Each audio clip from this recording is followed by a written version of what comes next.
Hey, welcome to the Nicholas Pereira Show, where we are interviewing leaders from all across Canada, getting their perspectives on what's going on in our nation and also the different ways that we can improve as a nation and come together.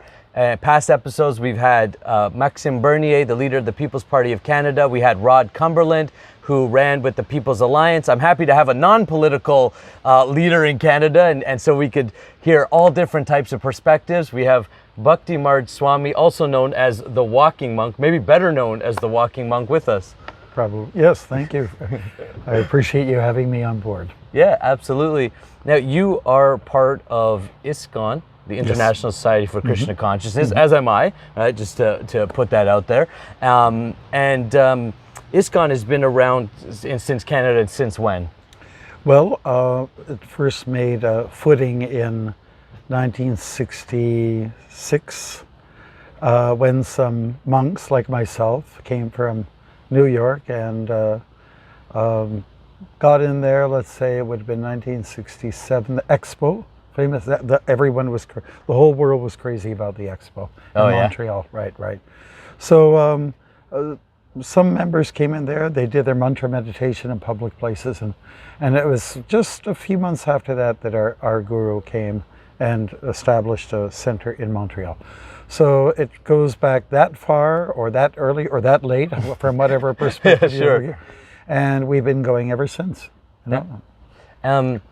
So Iskon has been around for a long time, and one of the things Iskon does, is very famous for, in my opinion, is selling books, spiritual books, and you are also have a book, a brand new book. You have many books. A children's book, I know you have. Right. And you have the book, The Saffron Path, Trekking the Globe with the Walking Monk. You've also trekked Canada how many times? 4 times, the US once, and a few other countries like Ireland, Israel, Guyana, Trinidad, Mauritius, and the Fiji Islands.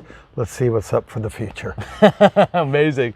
And so the book tells about your walking adventures. Yeah, that's right. And the spiritual lessons that you've learned or encountered along the way. What inspired you to write this book and share this experience with people? Well, in order for the public to get a piece of the action, you have to journal what's going on. And I felt that obligation to the public.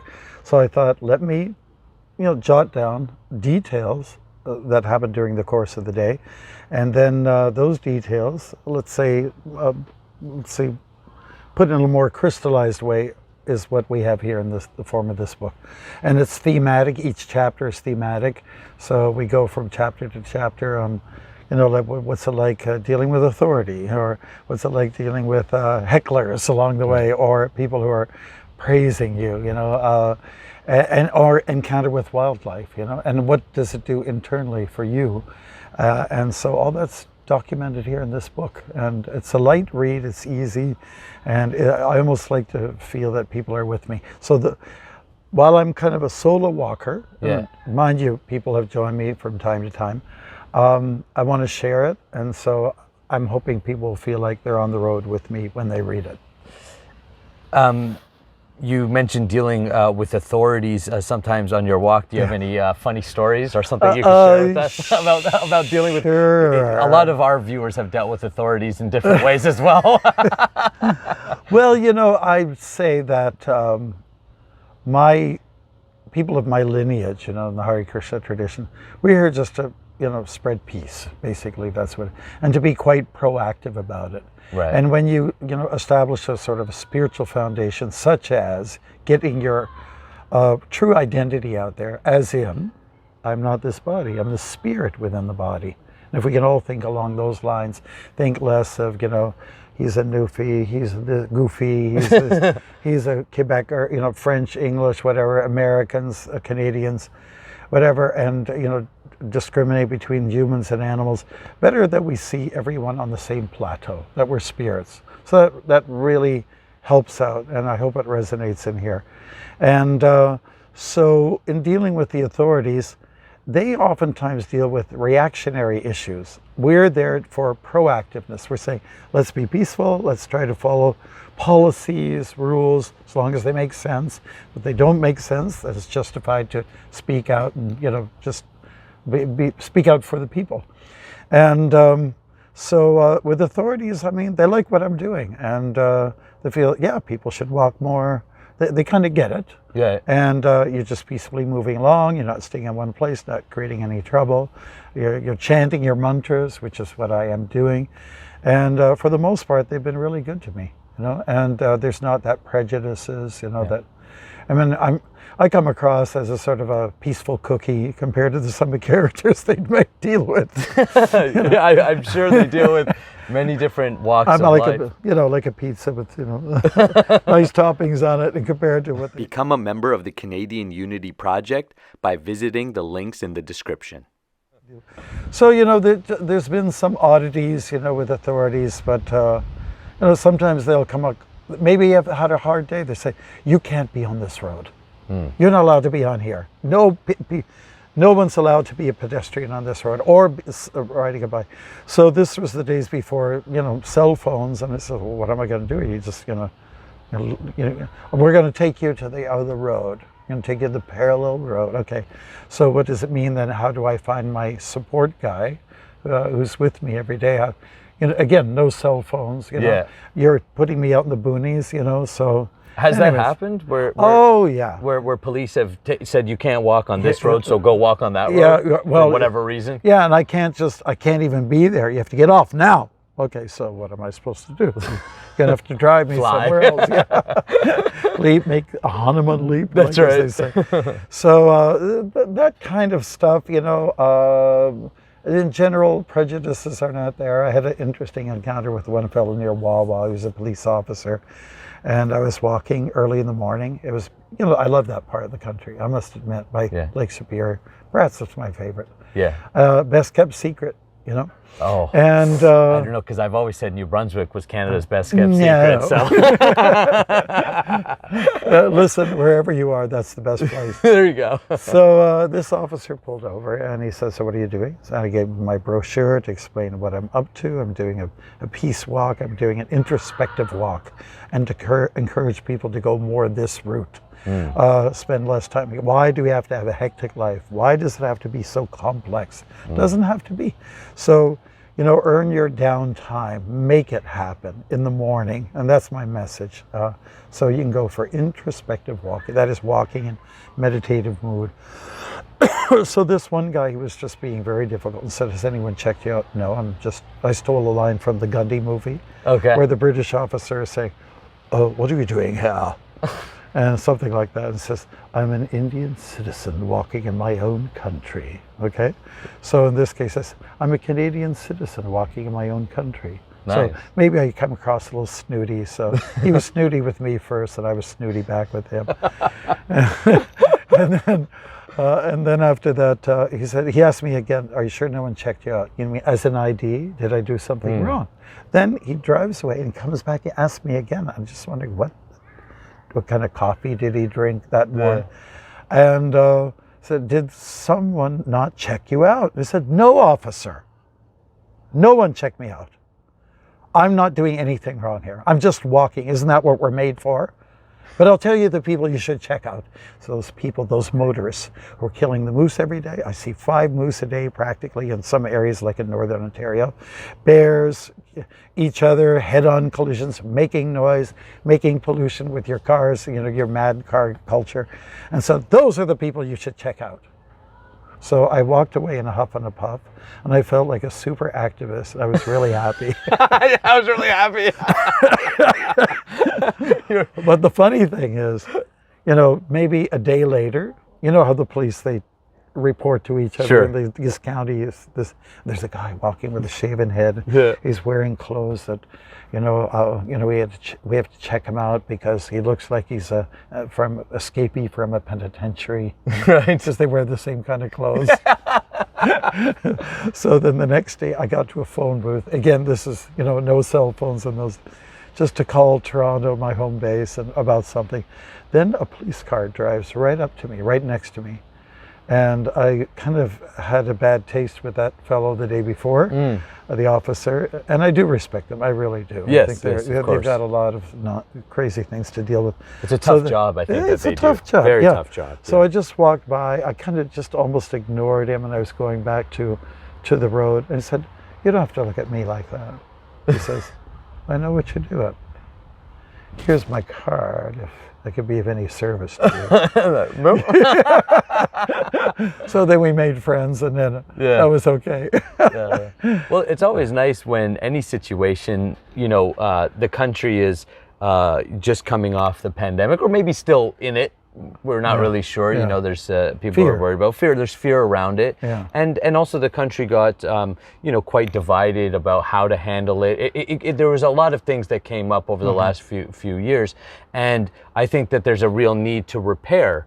Sure. And I think that the philosophy that Iskon has is one of those philosophies that can do that, that can really help us, see beyond these bodily labels that sometimes separate us, or political divisions. I know I'm in the political world, and being in that world, it can be very heated and very divisive. People are very, very torn on different things.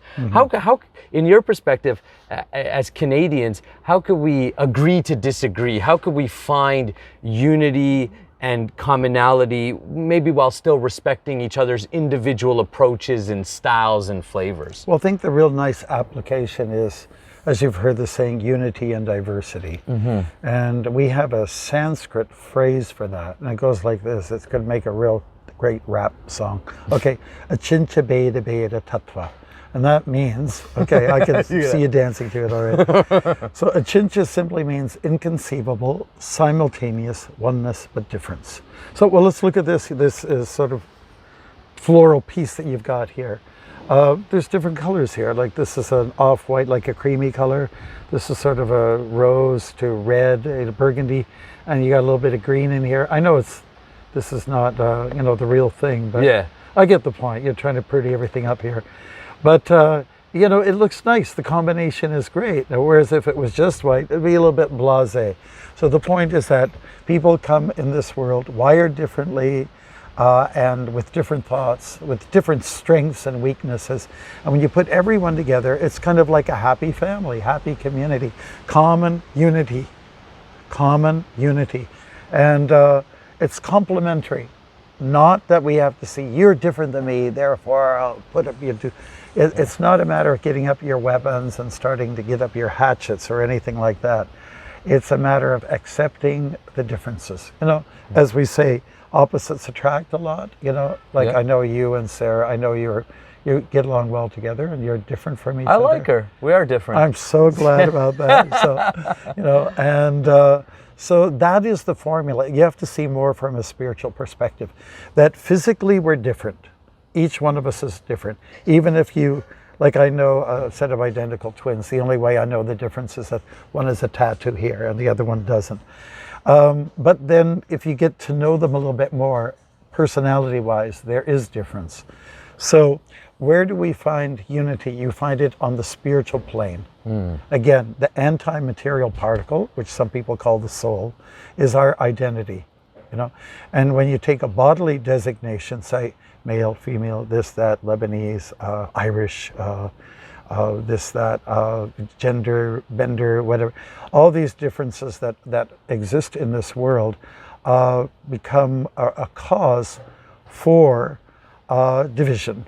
But if we can see more on the spiritual plane, hey, we're all spirits going through our stuff, going through our experience from birth to death. And may that be a productive experience. And the productivity comes from acceptance. Things are different, and therefore it's colorful.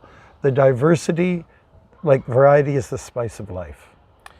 You're talking about diversity, which is a huge conversation. A lot's happening in universities and cultures. You mentioned a little bit about the gender bender. That's an identity. We call it identity politics, right? You're this, you're that, and there needs to be maybe different rules for different people to accommodate. Traditionally, how does the Hare Krishna and Iskon see gender identity and role? How does your organization, or how does Iskon deal with those type of new kind of ideas about the family core and maybe moving away from some traditional values? Right. Well, I think there's a strong emphasis on old traditional family values. And yet at the same time, if someone is working outside of that framework and they have a different identity they feel very strong about, we always have to remember that if someone's coming forward to try to make some spiritual progress, you must be there to help them. Right. And less emphasis on the physicality, but more on the spirituality. Yeah. You know, I mean, just like, say, for instance, right here in the backyard, we've got a very, you know, there's trees, there's cedar, there's, you know, deciduous coniferous trees of all different sorts and kinds. So from a distance, it looks like a big green blur. Sure. But when you get inside, hey, this tree is different than that one, you know, just by the mere smell of it, or by the texture, or by what is able to offer. And so in this way, we have to just embrace that concept, unity and diversity. So in the Hare Krishna tradition, there is acceptance. And it'll depend a little bit on the you know, maybe the part of the world that you're in, because, you know, you can't change regional attitudes. Sure. It's very hard to do that. Yeah. But there is a strong sense of openness and acceptance that, you know, basically what we're trying to say is that maybe you have an attachment for a certain gender. Okay, maybe the same gender, whatever. Okay, great, or the opposite gender. Well, what we're saying too is ultimately those relationships do have a kind of beginning and an end. It's called death when it's all cut off, you know? Yeah. And so why not cultivate a relationship with the divine, kind of with the universe, or what some people call God? Yeah. No, why don't, the bigger picture. Like, the idea is, where there's a lot of problems that's faced in terms of varying opinions, is anybody willing to just listen to each other? Yeah. Are we willing to look to it another perspective? Are we willing to just eat humble pie, as they say, just take a platform of humility and work from that? Because humility really is the basis of wisdom and strength and growth and all those wonderful things. Victory, ultimately, like in our ultimate text called Bhagavad Gita, the last verse talks about morality, victory, extraordinary power, and those types of particular qualities. So that's kind of like what everyone's trying to earn or achieve. Yeah. And that comes from looking at everything from more of a anti-material perspective. I think that's very counterculture to the world that we live in, which is generally looking things from a material perspective. Well, yes. What can I, you know, whether it's advancement in careers or in any aspect of life, is there a balance between, I think that some people struggle when they maybe come to a monk or they come to any religious community of, well, how do I balance these essentially what would be maybe old values but new to the individual?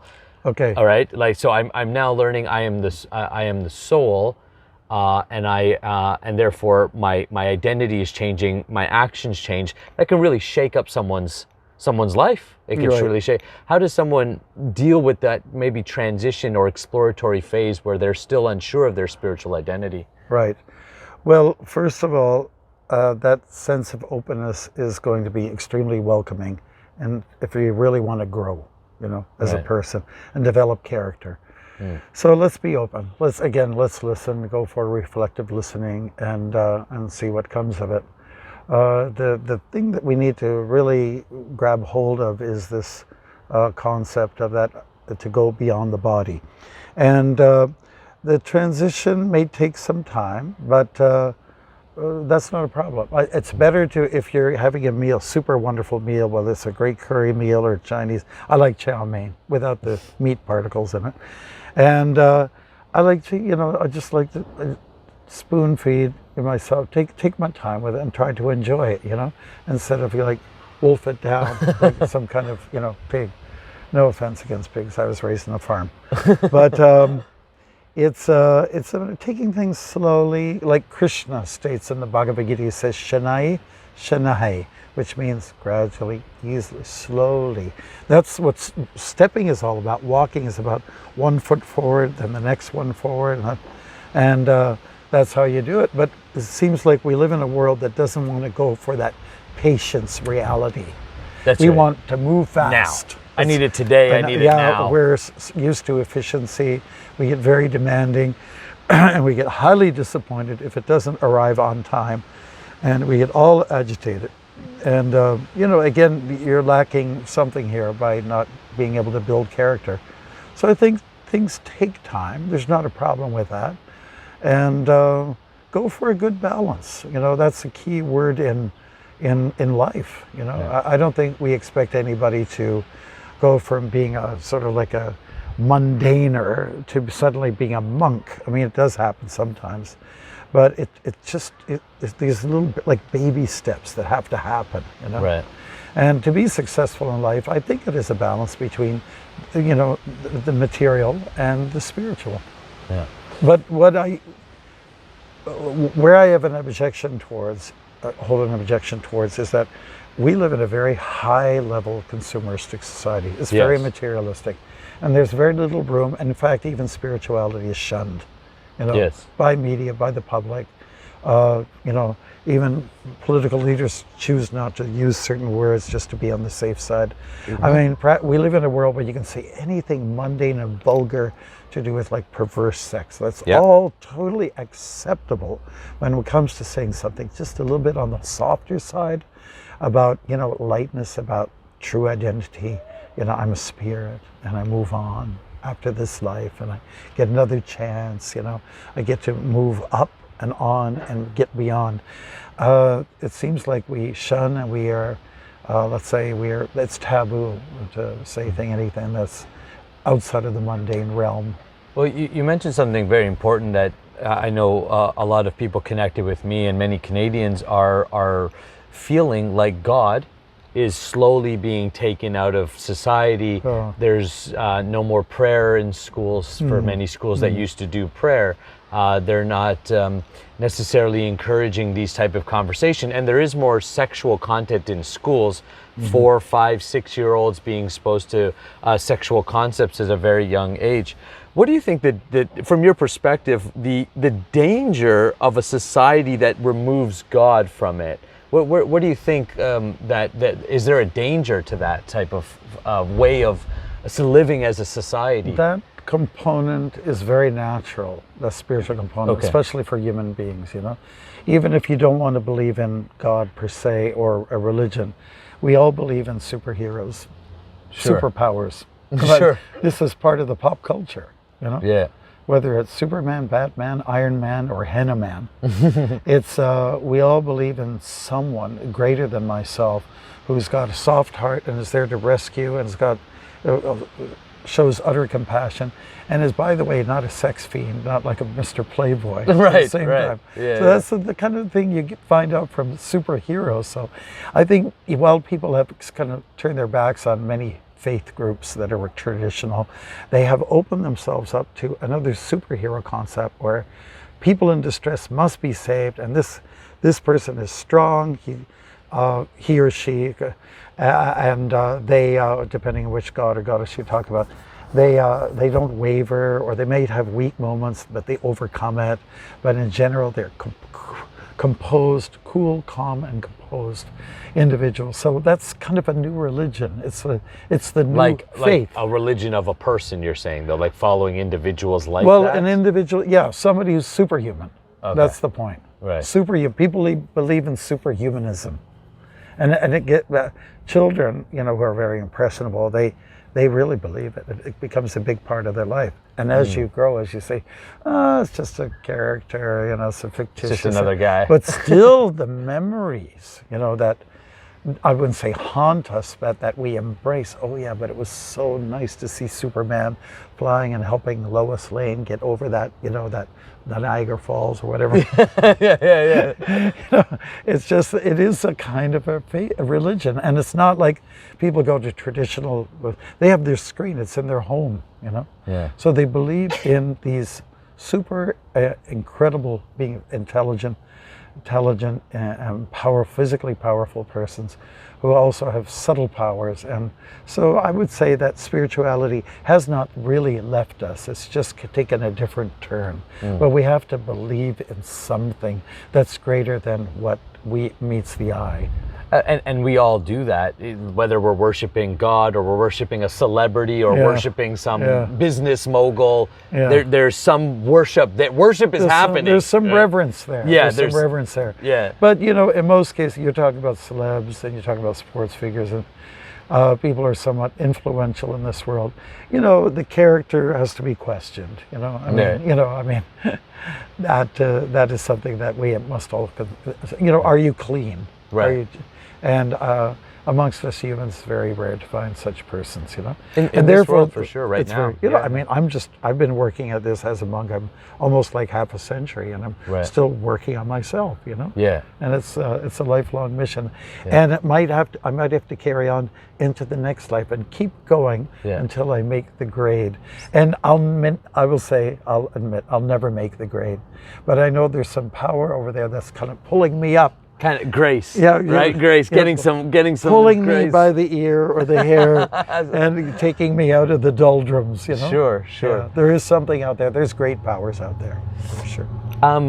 How do you think that Iskon as an organization has contributed to Canadian society overall? What do you think are some of the notable contributions or ways that Iskon is helping Canada as a nation and in that perspective? We have been great promoters of Eastern thought, especially through the book Bhagavad Gita. And from there, that book, which is the ultimate book on yoga and spiritualism, you know, fans out so many other literatures. But so wisdom is something that everyone can embrace and apply. And once applied, you can see great changes happening. So that's one thing. Our publication, our education on Bhakti Yoga, that is kind of critical. And also we've been big promoters of a plant-based lifestyle, you know, menu, you know. And I was raised on a farm. I mentioned about the pigs earlier on. Yeah. And I always was appalled when our animals, who were our pets, now came onto the dinner table. There's something just not right about it, right? Right. And so then I met Krishna monks, and they told me, well, there is an alternative. On some of the older traditions, like India, China, they've been on this plant-based diet or vegetarian diet forever, you know? And, you know, when it was interesting, they're telling me the strongest mammals on the planet, like the elephant, rhinos, hippos, our bison, moose, they're all basically vegetarian, pretty strong. Right. We'll wrestle with one of them. So it is, it's those kind of contributions that we've made. And we've actually helped a lot of people who've got substance abuse issues, and they've now taken to mantra meditation, which is a real big, let's say, the core of our practices. Okay. And by their application, they've made marvelous changes in their life, you know. And it is like taking, you know, an Alcoholics Anonymous course practice for a lot of people. Yes, I've seen. Yeah, I've met a lot of people within the movement who have cleaned their life up, who have moved on from those type of activities, who are transitioning into more healthier lifestyles, right, because of the practices of Bhakti Yoga and reading the books that Srila Prabhupada, who's the founder of Iskon, was able to write and distribute. Yeah, Prabhupada, he did something extraordinary, because when he came in '65 is when he landed in New York, and he follows an old tradition, but he established the Iskon Society, right? So it's kind of like taking old wine, putting it in a new bottle. Okay. You know? And so when he did that, in the 60s, people were opening up to the concepts of reincarnation. What is this thing about the usage of the word karma and so on like that? The world was changing, you know? And mantra meditation, the use of the word yoga, he was kind of like at the cutting edge of it all. Right. Know? And so now that we've been, you know, well into like 6 decades of this particular practice and promotion, a lot of people have taken to it and caught on. Not that we're the only institution that have done this, but we are one of the forerunners of For this sure. change in society where people have learned to become a little softer, gentle, more towards the non-violent approach in life. And I think we've made incredible progress that way. Absolutely. So your book, again, is lessons from your walks all across the world. You've walked Canada specifically 4 times. Yeah. What is one interesting story? I'm going to put you on the spot from a Canadian specific. We want a Canadian place that maybe stands out to you or pops into your memory that was quite interesting or adventurous. You want something super Canadian? Super Canadian. Give us something super Canadian. Well, near Edmonton, I was walking, and there clearly was like a herd of bison. They were not fenced in or anything like that. And I was able to get close to them, and it was a little bit off from the main highway, off the Trans-Canada. I can't remember exactly. But there was a herd of them, and I wanted to get close to them. I wanted to understand them. And I was also quite tired from walking. I was doing 42 kilometers a day, right? Right. So I got close to them, and they were totally focused on me. What is this thing? They're looking at me. So I had decided I'm going to sleep in the midst of this herd, So I just slowly made my way down, slowly got to my knee, then the hip, then to the elbow, and then I just made a little jerk. And then the alpha male, it just alerted him. Yeah. He like this. And then he decided to turn, and so did everyone else. Way off, stirring up all this dust, and then going on beyond the hill, and then from there, all I could say to myself, wow. Canadian bison. And they are beautiful creatures. Yeah. They're gorgeous. There's a story too of you running into a bear. Yes. Right? What's the bear story? Well, I could have told that one. I'm a little tired of telling, but I'll tell you. Yeah, tell it. Okay. It's a brand new audience. We love bear stories. Well, I was on the third walk across Canada. I was near Castlegar. That was in BC. And it was like near Nancy Green National Park. And there's no buildings, it's Crow's Nest Pass, quiet highway, super early in the morning. And I just kind of offered a prayer to God, the universe, whatever, Krishna, right?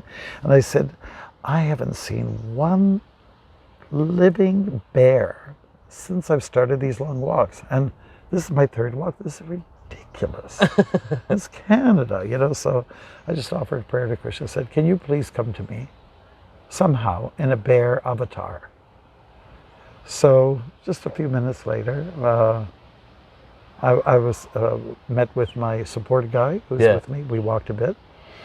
A few minutes later, coming around the corner of a mountain is along that curvy road was something that looked like an ape with a big hump, and we just got a little closer. We're not in Africa. I'm just getting a little closer and closer. We're getting closer. That thing is getting closer.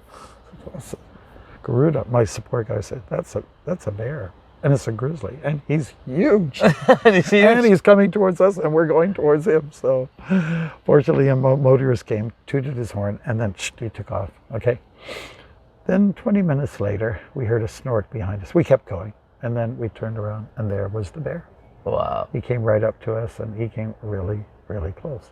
And we knew we were smart enough not to run. Yeah. We also knew that if you're going to bear country, when you do our laundry, just don't put a lot of Tide in there, if any at all. Just don't have anything smelly, fragrant on you. Huh. So, but anyway, we started to chant mantras for our own safety, and we weren't sure what was going to happen because there was hardly anything on the road. There was no buildings or anything like that. We were really in the wilderness, on the highway, but in the wilderness. So then, in the distance, in this big mountain valley, we heard this sort of almost like a pirate's roar or lion's roar. And what it was, way in the distance, at the bottom, was a transport trailer, like a trucker, trying to come and try to climb that, that go through the elevation. Yeah. He's shifting gears. And the echoes were going in and you could see the the bear itself, like we kept walking and we even talk a little bit to him once in a while. Yes, you're big and you're strong. And we go, Hare Krishna, Hare Krishna. And was it just following you a bit? Like as you were trekking on, there's a bear right behind you? And it's getting closer and closer and closer. And then, he was kind of looking this way and that and says, where is this sound coming from? It seems to be growing and getting louder, And so finally, he figured it out. He could feel it on the road, it's the vibrations. Yeah. Then he turned back, and there was this massive truck now suddenly upon him, and he took off. And he was gone. Right. So the moral of the story is you got to watch what you pray for. But I didn't have any problems about seeing a bear. You were fine. Yeah, and after that incident, I told Garuda, my support guy, once we got to his vehicle, I said, Garuda, I think I'm going to be okay. The road is going to look after me. The road is the amigo. It is my friend. Yeah. Magical things happen on there. Wonderful people come there. And sometimes you'll get some not so nice people there. Yeah. But overall, it's what connects you to people, you know, and nature and all this. So it was fine. And then that day, I saw another bear. It was a mama bear with her baby. The baby was climbing up a tree. And then the bear saw me. She was down at a low elevation, and I was on the road. That was kind of built up, and I looked down, and she got scared of me, and she gave a cry like a cow, moo, like this. Yeah. And that startled the bear cub to come down, came down, and they took off. And that was, so I saw 3 bears in one day. Yeah. Well, and many more after that. Yeah. And many more after that. Yeah, there's a lot in Northern Ontario. You see the most bears in May. Yeah. Fantastic.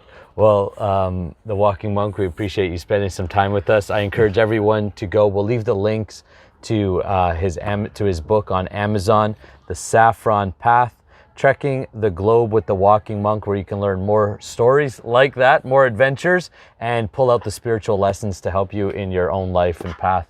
Thank you so much. We appreciate you spending some time. Thank you, Nicholas. Appreciate it so much. Haribol. Become a member of the Canadian Unity Project by visiting the links in the description.